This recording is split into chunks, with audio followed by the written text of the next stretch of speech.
So, good morning, good morning. So, update tayo sa Marvel 125 na bagong release namin to. 10 kilometer pa lang yung natatakbo niya. O, yan.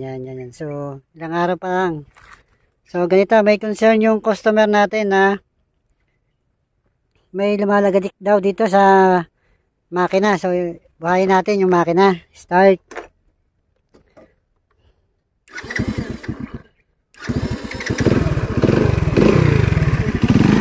So, yan yung tunog ng makina niya. So, kapag naka-normal, wala kayong maririnig. Yan.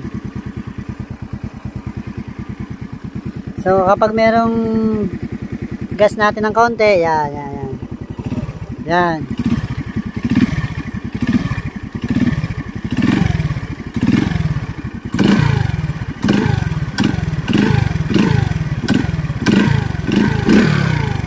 So, concern niya yung ganong tunog, oh.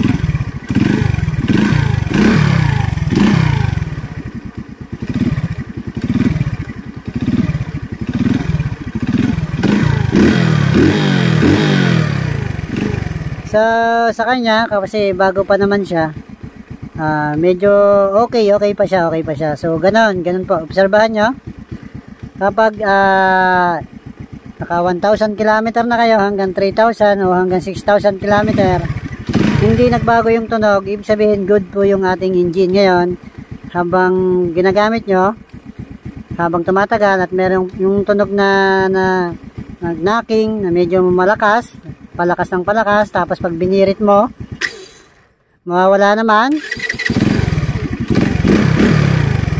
Tapos pag naka normal na mode, normal na ganyan, may nalago tok parang ganon. Nandito lang po yun sa ating clutch side, so huwag po kayong matatakot doon.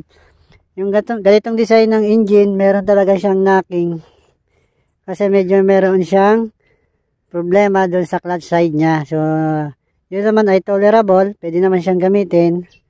So kapag bago yung unit nyo, wala pang 1 year, pwede na po yung pawarantihan sa mga kasa ng Euro na kinuhaan nyo. Ano po? So, ganun po ang gagawin nyo. Pa-check nyo sa mekaniko ng Euro. Pa-evaluate nyo ng maayos. And then, kapag na-findings nyo yung sounds na ganun na medyo malakas na, yun po, papasok po yung warranty. So, wala pong problema yun sa makina. So, tolerable naman po. Huwag lang mismo yung sa buong, yung natuyuan ng langis. Hindi gumana yung oil pump, yun po ang malaking problema. Pero pag mga ganyan po, yan naman po ay pwedeng gamitin. Kaya lang, medyo maingay-ingay.